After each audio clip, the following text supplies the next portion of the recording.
नमस्कार मित्रांनो, जय महाराष्ट्र. या क्षणाची सर्वात मोठी आणि महत्त्वाची बातमी समोर येत आहे. महाराष्ट्र राज्याचे विरोधी पक्षनेते पद अखेर मिळणार ठाकरेंच्या शिवसेनेलाच. विरोधी पक्षनेते पद घेण्यासाठी फडणवीसांकडून उद्धव ठाकरेंना फोन करून जाहीर निमंत्रण. एकनाथ शिंदेंच्या वाढत्या प्रभावाला रोखण्यासाठी फडणवीसांकडून उद्धव ठाकरेंच्या शिवसेनेला बळ. काँग्रेस राष्ट्रवादीपेक्षा ठाकरेंच्या शिवसेनेचं सभागृहात वाढणार बळ. उद्धव ठाकरेंनी देवेंद्र फडणवीसांचे मानले जाहीर आभार. नेमकी काय महत्त्वाची बातमी जाणून घेण्या अगोदर तुम्ही जर चॅनलला सबस्क्राईब केले नसेल तर चॅनलला सबस्क्राईब करा. गेल्या काही दिवसांपासून शिवसैनिकांना आपण पाहिलं असाल, या राजकीय उलथापालथ्यांच्या बातम्यांमध्ये काही महत्त्वाच्या गोष्टी तुम्हा सर्वांसमोर आल्या नाहीत किंवा त्या वंचित राहिल्या. काही महत्त्वाच्या बातम्या ह्या अडगळीत पडल्या. त्यात एक महत्त्वाची गोष्ट अशी की महाराष्ट्राचं विरोधी पक्षनेते पद हे नेमकं कुणाकडे असणार आहे. महाराष्ट्राला या 5 वर्षांसाठी विरोधी पक्षनेते पद असणार की नाही असणार, इथपासून या प्रश्नाची सुरुवात आहे बरं का. आणि विरोधी पक्षाचे किंवा पक्षनेत्याचे अधिकार काय असतात, विरोधी पक्षनेता असणं का गरजेचं आहे, म्हणजे सुदृढ लोकशाहीसाठी या सत्ताधाऱ्यांवर, मदमस्त सत्ताधाऱ्यांवर अंकुश ठेवण्यासाठी विरोधी पक्षनेता हा असणं का गरजेचं आहे, या सगळ्या गोष्टी मी तुम्हा सर्वांसमोर घेऊन येईल. आणि सध्याच्या घडीला महाराष्ट्रात विरोधी पक्षनेता असेल की नसेल या देखील गोष्टी तुम्हा सर्वांसमोर घेऊन येईल. ही एक अतिशय महत्त्वाची गोष्ट आहे शिवसैनिकांनो. हा सारा झालेला प्रकार हा आहे असा आहे. आता हा प्रकार एक्सेप्ट करून पुढे चालावं लागणार आहे, एक्सेप्ट करावं लागेल. कारण जे काही आहे मशीन तोड विजय झालेला आहे. मशीन तोड, झोल झपाटे सगळं काही, ते तुम्ही सगळं सध्या तरी आपण तुर्तास त्याला बाजूला ठेवूयात. आता महाराष्ट्राच्या महत्त्वाच्या विषयावर येऊयात आणि विधानसभेच्या आतमध्ये आपल्याला काय काय इथून करावं लागेल या गोष्टींकडे आपण सध्या लक्ष देऊयात. आणि मला खरं तर आभार मानायचे भास्कर जाधव साहेबांचे. शिवसेनेचे जवळपास ही 6वी-7वी टर्म असेल त्यांची. जवळपास त्यांचा विधानसभेतला हा जवळपास 40 वर्षांचा अनुभव असेल. मी भास्कर जाधवांचे, मला वाटतं आज त्यांचा मी 3रा व्हिडिओ पाहिलेला आहे. शिवसेना नेते भास्कर जाधव साहेबांचा हा 3रा व्हिडिओ जवळपास माझ्या पाहण्यात आलाय. तुमच्या देखील पाहण्यात आला असेल, वेगवेगळ्या माध्यमांवर असेल. भास्कर जाधव वारंवार एकाच मुद्द्यावर येत आहेत. ते म्हणतायत विरोधी पक्षनेते पद हे देवेंद्र फडणवीस, आम्हाला खात्री आहे की देवेंद्र फडणवीस म्हणजे एका चांगल्या मुख्यमंत्र्यासारखं वागतील, सत्तेच्या प्रमुखासारखं वागतील आणि देवेंद्र फडणवीस विरोधी पक्षनेते पद हे पद देण्यामध्ये कुठलीही आडकाठी आणणार नाहीत. मी वारंवार ह्या गोष्टींचा विचार करत होतो, नेमकं भास्कर साहेबांना याच्यातून काय सांगायचंय. त्यानंतर या सगळ्याचा मी थोडासा अभ्यास करण्याचा प्रयत्न केला आणि माझ्या लक्षात काही महत्त्वाच्या गोष्टी आल्या. बघा, आजपर्यंत जवळपास 70-80 वर्ष झाली असतील महाराष्ट्राच्या राजकारणाने कधीही विरोधी पक्षनेत्याशिवाय महाराष्ट्राची विधानसभा पाहिलेली नाहीये.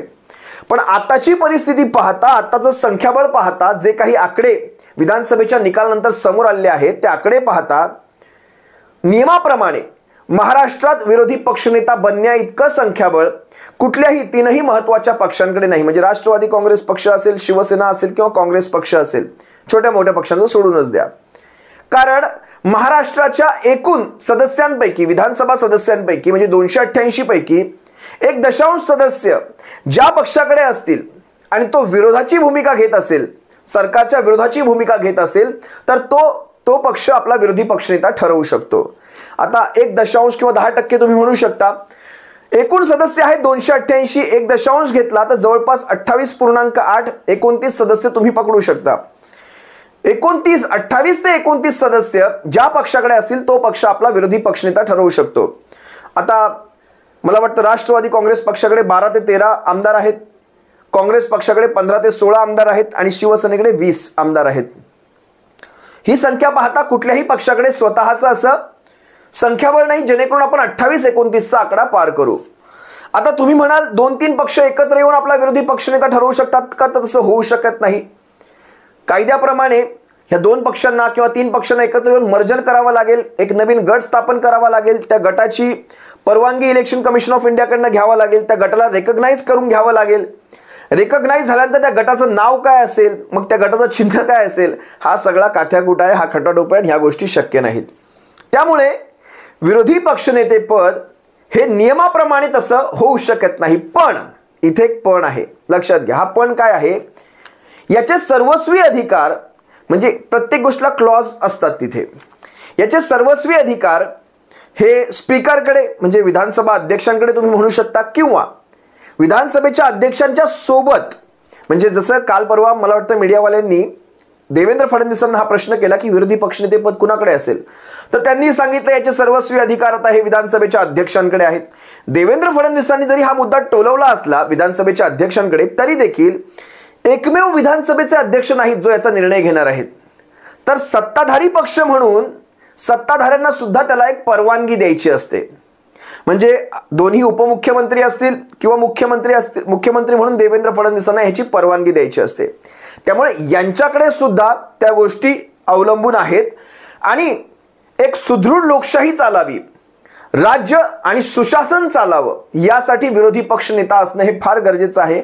आता हे कुणाला किती कळतं मला माहीत नाही, पण एक काळ असा होता, गोपीनाथ मुंडेंचा मला एक प्रसंग आठवतो. गोपीनाथ मुंडे, एक असा प्रसंग होता, वेळप्रसंगी ते काँग्रेसमध्ये जाणार होते. त्यावेळेस काँग्रेसच्या नेत्यांनी सांगितलं की तुम्ही विरोधी पक्षातच थांबावं, कारण आम्हाला महाराष्ट्रामध्ये एक सुदृढ असा विरोधी पक्षनेता सुद्धा हवा आहे. म्हणजे एक काळ असाही होता, महाराष्ट्राचं काय, देशाचं काय, लोकशाहीमध्ये असाही काळ पाहिजे जिथे. मला आणखी एक प्रसंग आठवतो, मला वाटतं काँग्रेसचं सरकार होतं आणि विदेशामध्ये, तुम्हाला जर हा प्रसंग आठवत असेल तर जरा कमेंटमध्ये व्यक्त व्हा, मी वरवर त्याची एक कल्पना देतो.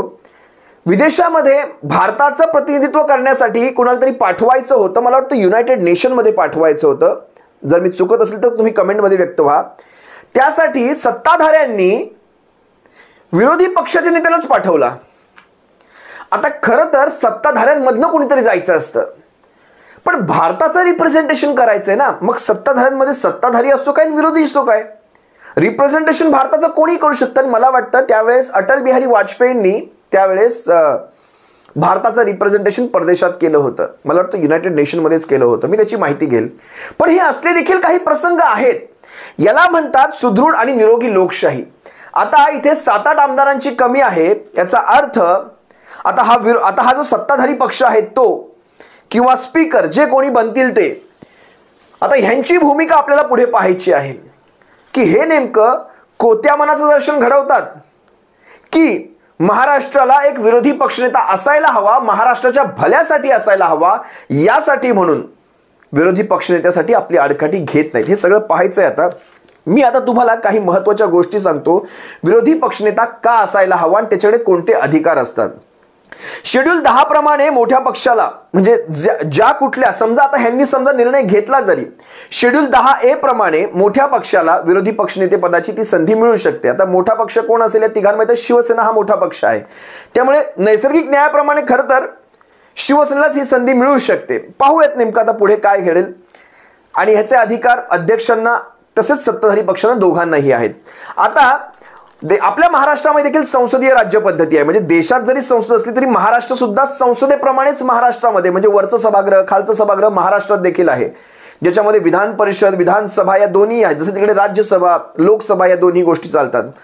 त्यामुळे तो नियम आपल्याला लागू होतो, 288चा 1 नियम लागू होतो. मी तुम्हाला आता अधिकार सांगतो. विरोधी पक्षनेत्याकडे का कुठल्या पॉवर असतात, कुठले वेगळे विशेष अधिकार असतात. तर सगळ्यात पहिली गोष्ट, विरोधी पक्षनेता हा मुख्यमंत्र्यांनंतर सगळ्यात महत्त्वाचा नेता, त्या विधानसभेच्या आतमध्ये तो सगळ्यात महत्त्वाचा नेता असतो. म्हणजे देवेंद्र फडणवीसानंतर जो महत्त्वाचा नेता असेल तो विरोधी पक्षनेता असतो. म्हणजे एकनाथ शिंदेच्याही वरचा आणि अजित पवारांच्याही वरचा, इथेच खरा घोळ होणार आहे. त्यानंतर मुख्यमंत्र्यांनंतर दुसरे प्रमुख अधिकार विरोधी पक्षनेत्याकडे असतात. राज्यपालांच्या अभिभाषणावर चर्चा करणं. मी सगळे हे अधिकार का लिहून घेतलेत, कारण कुठलाही राहू नये, तुमच्या सर्वांपासून हा वंचित राहू नये, या सगळ्या गोष्टी यासाठी मी लिहून काढलेल्या आहेत. राज्यपालांच्या अभिभाषणावर चर्चा करण्याचा पहिला अधिकार हा विरोधी पक्षनेत्याचा असतो. अर्थसंकल्पीय मागण्यांवरील चर्चा, त्यानंतर अर्थसंकल्पावर प्रश्न विचारणे आणि तहकुबीचा ठराव हे मांडण्याचा अधिकार हा विरोधी पक्षनेत्याकडे असतो. त्यानंतर मंत्रिमंडळावर अविश्वासाचा प्रस्ताव किंवा ठराव आणून किंवा इतर ठराव आणण्याचे अधिकार देखील विरोधी पक्षनेत्याकडे असतात. अर्ध्या तासाच्या चर्चेचा लक्षवेधीमध्ये तुम्ही ऐकलं असेल, बऱ्याचदा विरोधी पक्षनेते अर्ध्या तो जास्तच मिळतो खरं पाहायला गेलं तर, अर्धा तास कोणी पाळत नाही. अर्ध्या तासापेक्षा जास्त चर्चेचा अधिकार हा लक्षवेधीमध्ये विरोधी पक्षनेत्याकडे असतो. सरकारवर अंकुश ठेवण्याची महत्त्वाची भूमिका ही विरोधी पक्षाची असते, विरोधी पक्ष नेत्याची असते. दंगली असतील, कायदा सुव्यवस्था असेल, खून असतील किंवा तुम्ही पाहिलं असेल अपघात असतील, रेल्वेचे अपघात असतील, या सगळ्या प्रकारांवर तुम्ही म्हणजे चौकशाच्या मागण्या वगैरे जे प्रेशर आणायचं काम असतं ना प्रशासनावर, ते देखील विरोधी पक्षनेताच करत असतो. आरक्षणासारख्या मुद्द्यांवर म्हणजे सेन्सिटिव्ह विषयांवर सरकार सोबत विरोधी पक्षाचीही भूमिका, विरोधी पक्षनेत्याचीही भूमिका महत्त्वाची असते, त्याला देखील त्यात इन्व्हॉल्व करून घ्यायचं असतं. मुख्यमंत्र्यांनंतर सभागृहात बोलण्याची पहिली संधी ही विरोधी पक्ष नेत्याला असते आणि विरोधी पक्षनेता हा अधेमध्ये कधीही उठून परवानगी मागून हा मध्ये बोलू शकतो. दुसरी गोष्ट, कॅबिनेट दर्जाच्या मंत्र्याप्रमाणेच त्याला अधिकार असतात आणि तसे त्यांना सोयी देखील दिले जातात. मग तशी त्यांची सिक्युरिटी असेल, कॅबिनेट मंत्रीपद दर्जा तुम्ही समजू शकता. आता त्यांच्याकडे संसदीय आयुध कुठली असतात हे लक्ष देऊ नये का? संसदीय आयुध, हक्कभंग प्रस्ताव, स्थगन प्रस्ताव, अंतिम आठवडा प्रस्ताव, राज्यपालांच्या भाषणानंतर विरोधी पक्षनेता हा चर्चेला सुरुवात करत असतो. राज्यपालांचं भाषण झालं, चर्चेला सुरुवात करायची, मग विरोधी पक्षनेता हा पहिली सुरुवात करणार. बघा अधिकार कसे आहेत विरोधी पक्षनेत्याचे. अर्थसंकल्पावर पहिले भाषण विरोधी पक्षनेता करत असतो. अर्थसंकल्पावर अतिशय महत्त्वाची गोष्ट आहे. राज्याचा अर्थसंकल्प, त्याच्यावर काय म्हणजे आक्षेप असतील, काही सुधारणा असतील, या सगळ्यावर पहिली प्रतिक्रिया ही विरोधी पक्षनेत्याची असते. त्यानंतर सरकारमधील कोणत्याही खात्यांसंदर्भात माहिती मागवणे, कुठल्याही मंत्र्याला विधानसभेत उभे राहून काही गोष्टींचे जाब विचारणे, त्याच्याकडनं काही गोष्टींची माहिती मागवणे, या सर्वांचे अधिकार विरोधी पक्षनेत्याकडे आहेत आणि सरकारला ती माहिती देणं हे देखील बंधनकारक आहे. बघा अतिशय महत्त्वाच्या गोष्टी आहेत या. कामकाजात तसेच सल्लागार समिती संदर्भात अनेक अधिकार किंवा अधिवेशन ठरवताना विरोधी पक्षनेत्याला विचारावे लागते. म्हणजे अधिवेशनाच्या तारखा वगैरे जे काही असेल ते सर्व करताना विरोधी पक्षनेत्याला सुद्धा विश्वासात घ्यावं लागतं. सर्व महत्त्वाच्या खात्यांचा म्हणजे सर्व ज्या म्हणजे राज्यभर जी काही मंत्रालय आहेत, आता सत्ताधारी पक्ष त्या मंत्रालयांमध्ये असतात, म्हणजे मंत्रिपद त्यांच्याकडे असतात, विरोधी पक्षांकडे मंत्रालय नसतं किंवा कुठलं मंत्रिपद नसतं. पण सर्व महत्त्वाच्या खात्यांचा विरोधी पक्षाच्या वतीने प्रमुख हा विरोधी पक्षनेता असतो. अनेक गोष्टी आहेत विरोधी पक्ष नेत्याच्या बाबतीतल्या, पण मला वाटतं इतक्या जरी तुम्हाला समजल्या तरी तुम्ही समजू शकता की मी कुठल्या मुद्द्याला हात घालायचा प्रयत्न करतोय आणि हे पद आपल्यासाठी का महत्त्वाचं आहे. ते यासाठी महत्त्वाचं आहे कारण या सगळ्या गोष्टींच्या मार्फत आपण जनतेचे प्रश्न तिथे सभागृहाच्या आतमध्ये, कारण हा सगळा प्रकार शेवटी राज्याचा विकास कुठून होणार आहे तर सभागृहाच्या आतमध्ये बसून होणार आहे. राज्याचा विकास आणि राज्याच्या विकासावर प्रश्न कुठे उपस्थित केले जाऊ शकतात तर बाहेर नाही तर ते आत उपस्थित केले जाऊ शकतात. तर आतमध्ये बसल्यानंतर तसे अधिकार आपल्याकडे यावेत. बघा विरोधी पक्षनेता नसेल तर प्रत्येक पक्ष आपापला गटनेता ठरवतो, पण गटनेत्याचे अधिकार हे पक्षांतर्गत असतात. तिथे विधानसभेमध्ये किती अधिकार असतात गटनेत्याला आणि विरोधी पक्षनेत्याला, याच्यामध्ये जमीन आसमानचा फरक आहे. आपण गटनेते ठरवू शकतो प्रत्येक जण आपापला, पण विरोधी पक्षनेता ठरवणं हे फार जिकरीचं असतं. आणि त्यासाठी आता जर तशी परवानगी आपल्याला मिळत असेल, तशा प्रकारच्या गोष्टी घडत असतील, सुदृढ लोकशाहीचं आणि कोत्या मनाचं दर्शन जर घडवणार नसतील तर पाहूयात महाराष्ट्राच्या विधानसभेमध्ये शिवसेनेचा विरोधी पक्षनेता आपल्याला दिसायला हवा. कारण नैसर्गिक न्यायाने शिवसेनेचं संख्याबळ हे मोठं आहे, 20 आमदारांचं संख्याबळ आहे शिवसेनेकडे आणि त्यामुळे शिवसेनेचा विरोधी पक्षनेता हा बनू शकतो.